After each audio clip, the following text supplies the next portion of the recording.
What would you do if the person who shattered your world returned, pleading for a second chance? David Harper stood in the doorway of his modest Seattle home, the rain drumming a relentless rhythm on the roof, when the ghost of his past knocked. It was her Lydia, his ex-wife, the woman who'd walked away from their family 15 years ago. Her hair was streaked with gray now, her face etched with lines that told stories he didn't want to hear. She stood there, soaked and trembling, her eyes begging for something he wasn't sure he could give. 15 years earlier, David had been a different man, hopeful, trusting, a young father who believed in forever. He and Lydia had 2 children. Emma, a bright-eyed 6-year-old with a laugh that could light up a room, and Noah, a curious 4-year-old who followed his sister like a shadow. They weren't rich, but they were happy, or so David thought. Then Lydia started to change. She grew restless, her smiles fading, her nights spent staring at the ceiling instead of sleeping beside him. "I need to find myself," she'd said one evening, her voice sharp with conviction. David didn't understand. How could she not find herself in the love of their children, in the life they'd built?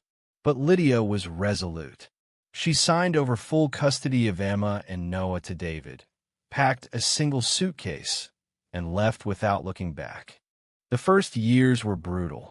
David worked double shifts at the auto shop to keep the lights on, his hands stained with grease, his heart heavy with questions. Why wasn't he enough?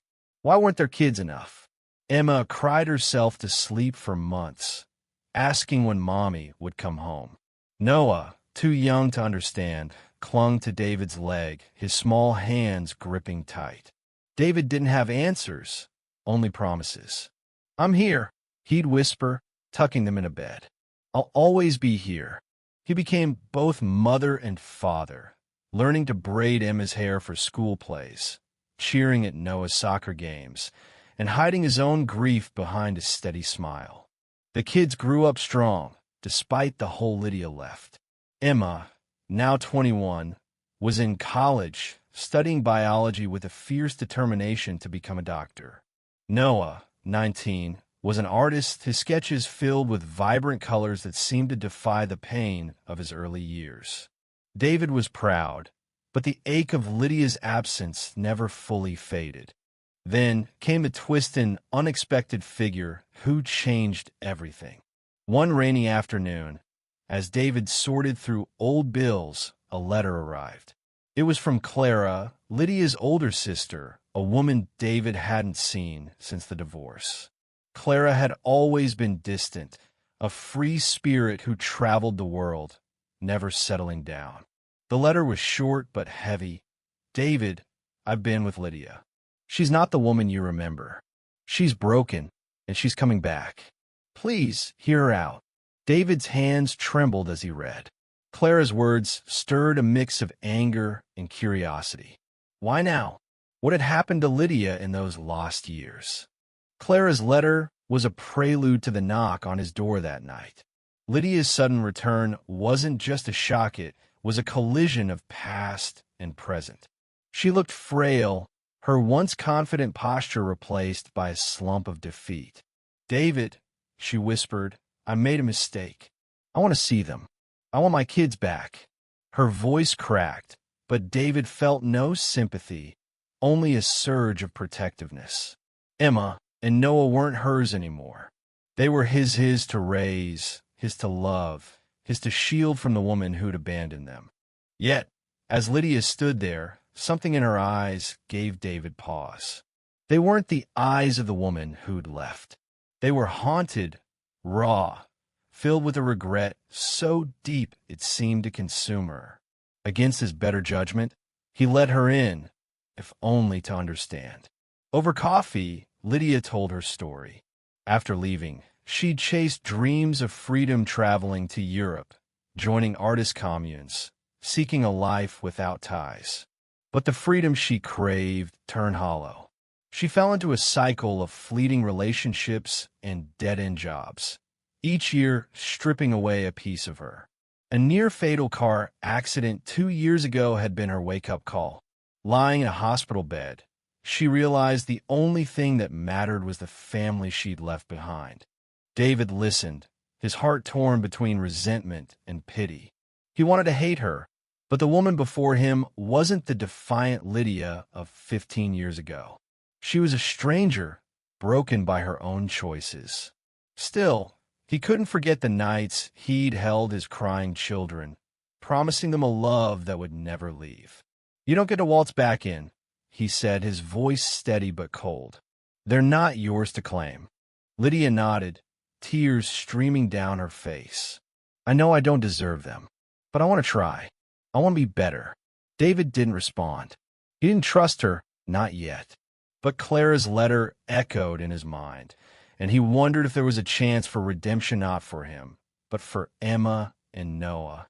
They deserved to know their mother, even if it was just to close the chapter she'd left open. The next day, David called Emma and Noah home. He sat them down and told them everything: Lydia's return, her regrets, her plea. Emma's face hardened, her arms crossed. "She left us, Dad. Why should we care?" Noah was quieter, his eyes searching the floor. "Does she even know us?" he asked. David didn't push. He let them decide. To his surprise, Noah wanted to meet her. Emma was reluctant but agreed, if only to confront the woman who'd haunted her childhood. The meeting was tense, held in a neutral coffee shop. Lydia sat across from her grown children, her hands fidgeting. She didn't try to justify her absence. Instead, she apologized, her words raw and unpolished. "I was selfish," she said. "I thought I needed to find myself, but I lost everything that mattered." Emma's eyes were cold, but Noah's softened. He asked questions about her travels, her accident, her regrets. Lydia answered honestly, her voice trembling with the weight of her mistakes. Clara arrived unexpectedly, her presence a quiet anchor. She'd been the one to help Lydia through her recovery, to push her to face her past. "She's not perfect," Clara told Emma and Noah, "but she's trying." That's more than she did before. Her words shifted something in Emma. She didn't forgive, not yet, but she agreed to another meeting. Noah, always the softer heart, hugged Lydia before they left, a small gesture that broke her into sobs. David watched it all, his heart a battlefield of emotions. He didn't know if Lydia could ever be part of their lives again, but he saw the value in giving his children the chance to decide for themselves. Forgiveness wasn't guaranteed, but closure might be. Over the next months, Lydia stayed in Seattle, taking small steps to rebuild trust. She attended Noah's art shows, listened to Emma's dreams of medical school, and never pushed for more than they were willing to give. David remained cautious, but he saw his children's strength, the resilience he'd nurtured through years of love and sacrifice. In the end, the story wasn't about Lydia's redemption, but about the family David had built. It was about Emma and Noah, who'd grown into remarkable adults despite the pain of abandonment. It was about the quiet power of love that endures, even when it's tested. And it was about David, who'd carried the weight of a broken family and found the courage to let his children choose their own path forward.